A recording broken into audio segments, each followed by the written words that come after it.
Hi everyone, Shell here, and I am making this adorable troll cake today for a special little girl's 4th birthday, and thought I would share it with you. If you enjoy things like this, stick around and watch me put it together. And don't forget, if you haven't already, make sure you hit the subscribe button and the notifications bell so you'll be notified when I upload more videos in the future. So let's make a troll cake. So I'm starting out with 3 layers of my moist vanilla cake, and I am actually going to use some American buttercream for this, and I have tinted it with a blue, just a light blue, kind of a sky blue color. So I'm just going to fill in the layers, and of course I like to put the top one flat side up, and that just helps to get a nice flat surface on top. And I am going to just give this a nice crumb coat, generous on the top. I like to go generous on the top and then kind of thin on the sides, just so I don't have to do so much on the top later. And once this crumb coat is on, I'm going to pop it in the fridge and just give it a few minutes to set. So now that our crumb coat is chilled, I am going to do that final coat, and I'm just putting here a generous layer of the frosting on the sides, and I'm going to take my bench scraper and just smooth that out real good, and then go back and just fill in any areas where I feel like it may need a little more.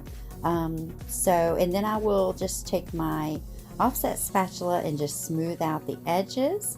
And once I feel like I've got this coated real well, I'm going to pop it back in the fridge for a few minutes to set, and we're going to start on some fondant decorations.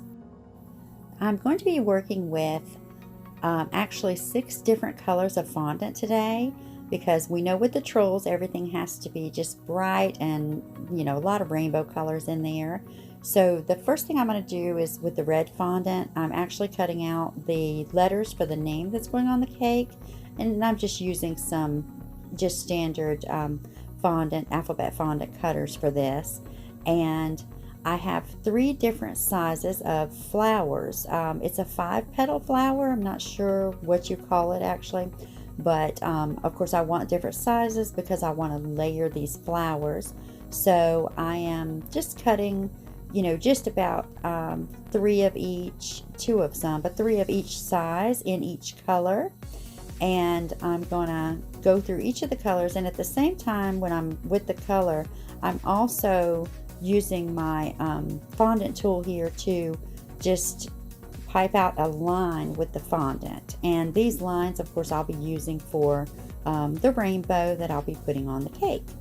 So here I've got 2 colors left, so I'm going to just finish these, and like I said, I'm using all 3 sizes of the flowers. So once I've got all the flowers I need cut out, and of course the lines for the rainbow, then I'm going to go ahead and just start putting these things together and layering those flowers. This was a really fun cake to make just because of all the different decor and all the different colors. I just love all the bright colors. So here you see I'm layering the flowers, and I am taking the 3 sizes, starting with the biggest one, and then layering the other 2 on top, and just attaching those with a little bit of water. And I also have just some little sugar beads that I'm using for the centerpiece for the flower, and I'm just sticking those in there with a little bit of piping gel. That just gives them a little extra adhesive there. And now I'm going to take the lines that I made, and first I'm going to cut out a piece for the 4, of course, for the number 4 that'll go on the front of the cake. And then I'm going to take the remaining lines and go ahead and make my rainbow. And I am just putting these together with a little bit of water on my brush. And you can see here I'm taking the red, orange, and the yellow and just curling up the end. You see there on the table, I did buy one, but it was fairly small, so I decided to make my own in the end, which I'm glad I did. And then I'm going to cut out some clouds as well out of some white fondant just to go on the cake also. So I'm just going to set these aside and let them kind of harden a bit.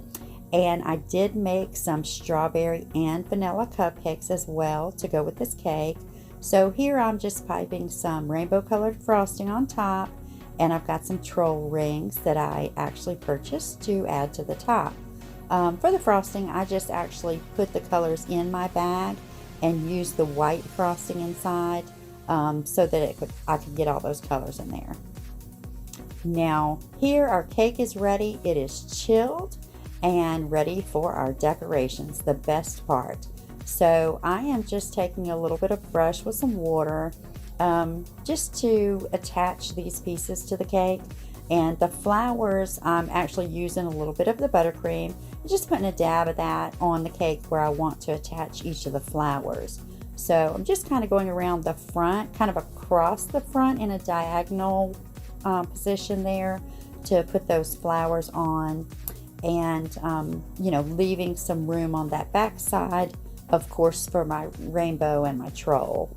And here on the left, just along the left edge, I'm putting her name, so that will be very visible. And just finishing up with these flowers and some of the clouds as well. I'm going to put a couple of the clouds around the back since I'm not really doing much to the back of the cake. But you know, we know the back is not the part that is really, you know, seen so much as the front. And I am taking a little bit of the blue frosting here and just going around the bottom edge, just with kind of just the dots, so that just to give it that kind of pearl string look around there. Because since I did buttercream, I felt like it needed something around the bottom there. Now here I did take a little of the frosting and color it with a deep red and put Happy 4th Birthday on the cake board. And my rainbow, I actually stuck 2 popsicle sticks to the back of that for structure. Okay guys, our troll cake is finished, minus Poppy. Unfortunately, Poppy was delayed in transit, so Poppy did not make it for the cake. But our cake is finished for now. And let me know what you think about it in the comments. And if you enjoyed the video, make sure you give it a thumbs up. And don't forget, if you haven't already, make sure you hit the subscribe button and the notifications bell so you'll be notified when I upload more videos in the future. Thank you so much for your support, and I'll see you next time.